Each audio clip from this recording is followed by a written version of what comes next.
Hello, everybody. My name is Mirko Polato, and I'm going to present you the work entitled Big Enough to Care, Not Enough to Scare, Crawling to Attack Recommender Systems. This is a joint work with Professor Fabio Aiolli and Professor Mauro Conti from University of Padova and Stjepan Picek from the Delft University of Technology.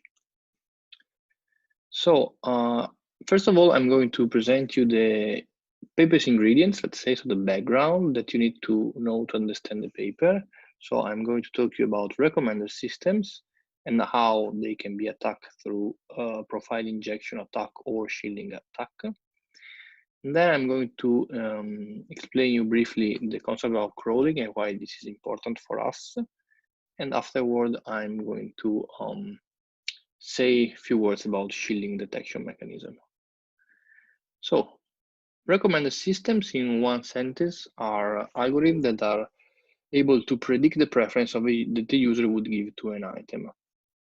So let's say we can think of Netflix. So Netflix suggests you movies about on the basis of what you have seen or what you liked in the past. This is usually done through the so-called rating matrix. So the system has a matrix where users are on the row and items are on the columns. In this case, on the columns we have movies. And we have a value on each entry if a user have rated or have seen an item. In this case, we can think of this matrix as a matrix with a scale between 1 to 5, so like 1 star to 5 stars. And in this example, we have that the U3 liked E3 with 5 stars, so the maximum rating that it can give to an item. What a recommender system does is to try to fill the blank. So given a user item pair, it tries to predict the rating that the user would give to an item. In this case, for example, U5, the system predicted the rating 5 to I5. This is usually done with a mechanism that is called collaborative filtering. Collaborative filtering build this recommendation on the basis of users that are similar to the target one, or vice versa, if you have an item-based collaborative filtering between similar items. So you use the concept of similar items to compute the rating. So in this case, U5 is similar to U6, and to item 5, U6 has given 5, so you predict 5 also for U5. Then we have the shielding attack. The concept of shielding attack is very simple. So an attacker wants to do something to the recommender systems. In this case, we are going to take as an example the pushing attack. So the attacker wants to increase the rating that the system gives to a specific item.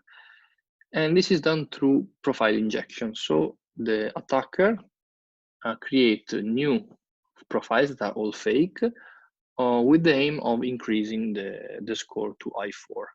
This is done, for example, by creating profiles that are in some sense similar to some of the users in the system, but with a very high rating to I4, in this case, all 5 stars. And this will produce that the system will give a higher rating to this particular item.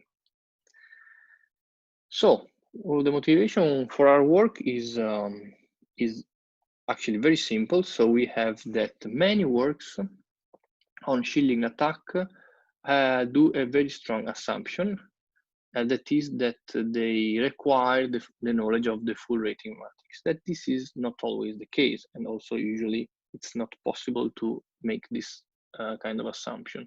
For this reason, we try to relax this assumption, making a more reasonable one, by saying that you know part of this rating matrix and you collect such information using crawling on the website of the system. Let's say, let's think of Amazon. You are going to do a crawling to collect part of the rating matrix. And we're going to answer some questions. For example, which crawling algorithm should be preferred to collect as many information as possible? And also, which crawling algorithm is should be preferred to gather valuable knowledge for competitor? In this case, we will see what we mean for valuable knowledge. And at the end, we want also to answer the question, is it easy to attack a recommended system using this reasonable assumption or not? And we will see what is the answer to this. So our threat model is like this. So we have a service that provides through websites the ratings, but not as a whole, but you can crawl this kind of information, and a recommender system.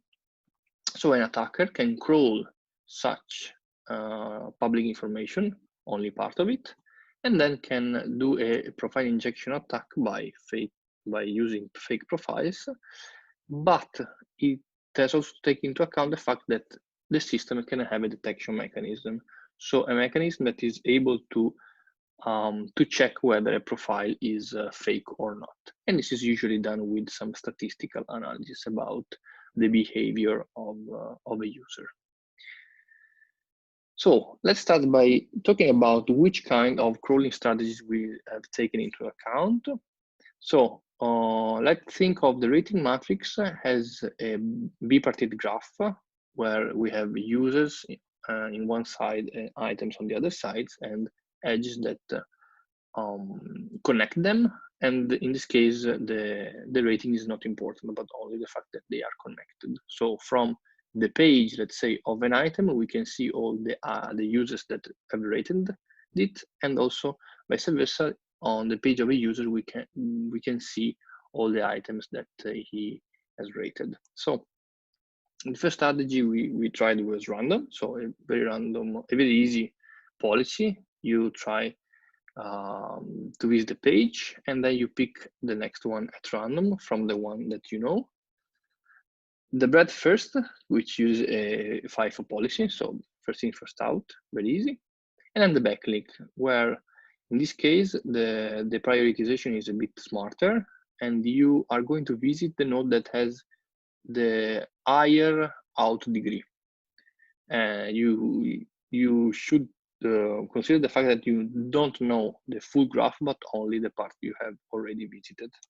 And then we also propose another strategy, which is called backlink plus, which is the same as backlink, but it assumes of knowing the out degree of all nodes, even though all visited nodes, all the discovered nodes, that is in some case reasonable. For example, if you think of booking from the search page, you know how many users have rated an hotel, for example, even though you haven't visited the page. So this kind of strategy can be used sometimes, but sometimes not. So the way we try to understand how much informative are the information you crawled is by trying to reconstructing the neighborhood of a users of or an item. So let's try to make an example to try to visualize this concept. So we have this rating matrix depicted as a graph. In this case, the most similar user to U4 is U1. By simply counting how many items they rated commonly. So if you do a crawling by visiting only 3 nodes, in this case U4, I5, and U6, you end up saying that the most similar user to U4 is U6, which is wrong. However, you can do another kind of crawling by visiting 3 nodes again, but this time you start from U4, then I4, and then U1. And in this case, the answer is correct because you're going to say that U1 is the most similar to U4, which is correct. So this is the way we are going to understand which crawling algorithm is best in reconstructing the neighborhood, and so in collecting the most informative information about the recommender. And then These are the datasets that we used to make our analysis. We used datasets of different sizes. We start with a small one with 100K ratings up to 100 million with the Netflix dataset. These datasets have also different sparsity, which is also something which is common in the recommended system, and also different average outer degree for users and items. So we try to cover as many possibilities as possible. So the way we do the experiment on the graph coverage, so how much information we are going to collect using different crawling strategy, is based on this, let's say, 3 state of a node. So you start with every node which is unknown, and you start the crawling from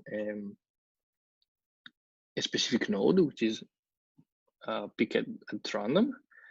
Then when you visit this node, you're going to discover new nodes.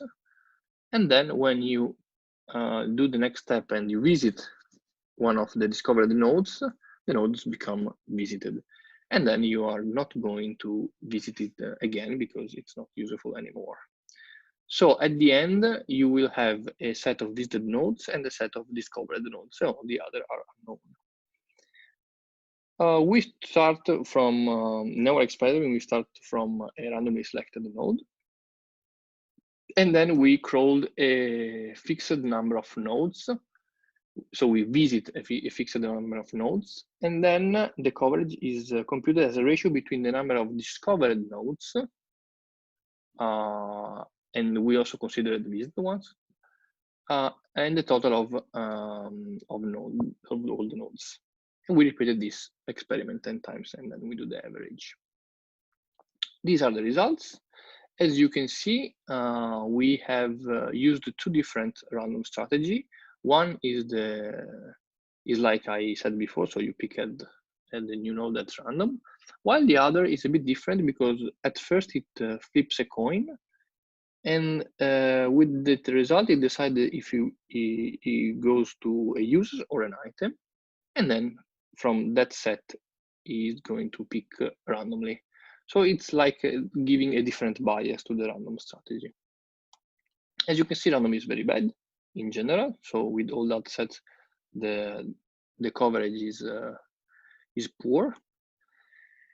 And surprisingly, bet first is also bad, even though it is surprising, but not so much, because the strategy is not based on anything smart, but is simply an arbitrary way to prioritize the visits. While backlink is very good because achieves also like 80% of coverage in the movie length 20 million, even though it has visited only 1%. And backlink plus is better than backlink, but as I've said before, it's not always applicable. Regarding the neighborhood reconstruction, we follow this simple algorithm. So we have this input. So we have the rating metrics, the crawling procedure that we want to test, the starting node, the crawling size, the neighborhood size, and the similarity measure that we want to use to compute the similarity between users. So we start by crawling, and we end up with a subgraph of G that we call G prime. Then we compute the K nearest neighbor on both G and G prime according to the similarity measure SIM. And then we compute the performance by computing the overlap between these 2 sets. We start from a node that is picked from the second quantile because we don't want to give a particular bias to the node. So we don't want a node which is, let's say, with a very high outer degree to start with, and also with not a node which is really rare. We used 2 different similarity measures, the Pearson's correlation and cosine similarity, which are very used in recommender systems. We use different size of the neighborhood. So that we see from the the tables next slide. And the reconstruction is measured using the overlap, as I said before. And we do this test 5 times, and then we plot the average results. As you can see here, we have that with small graph, more or less all the strategy works quite good, even though this result is less significant because the graph is very small. Backlink plus here is good, but also breadth first seems to be a very good strategy to have a good reconstruction, and this is on user based using person correlation. So the neighborhood is between users using the person correlation. These are the results on the similarity between items using the cosine similarity, and also here, as you can see, the breadth first is very good, while the other good one is backlink and backlink plus sometimes, but in particular backlink. And the reason why breadth first is the best one is because it starts by visiting all the nodes that are around the target one. So the one you start is also the target one, and hence you visit its, let's say, neighborhood first in the graph, and this is why it is good as a strategy to reconstruct the neighborhood, but it's not good as a strategy to maximize the amount of collected information. So overall, the amount of information that breadth first is able to collect it can represent a competitive advantage, because you can reconstruct knowledge of a competitors by using this strategy of crawling. And finally, we assess the shielding attack. As before, we start with crawling, then we compute the fake profiles on the subgraph, the crawled subgraph, and also on the and we injected these profiles in the recommender system, so in the graph G, and then we build the recommender system of on this new graph, and then we try to evaluate which are the difference between the recommender systems on the starting graph and then on the injected one. We use as a measure the it case, so how many times the pushed item compare in the first K recommendations, and also the prediction shift, so on average, which is the difference in the predicted rating. We use as recommender system the key nearest neighbor with K equal 40, which is very common recommender system. As I said, we do push attack. The attack size, so the number of injected profiles, is 5% of the size of the dataset. And we use it at 10. So the first 10 items recommended, we check if the pushed item is inside the set. And we repeat the experiment 5 times. As you can see here, there is no attack that actually works really well on average. So we can say that using crawling information is not good enough to mount a successful attack. However, bandwagon is the two on the right is the one that is less affected by the fact that we have crawled information. But the problem is that all these attacks have been easily detected by any detection mechanism that we tried.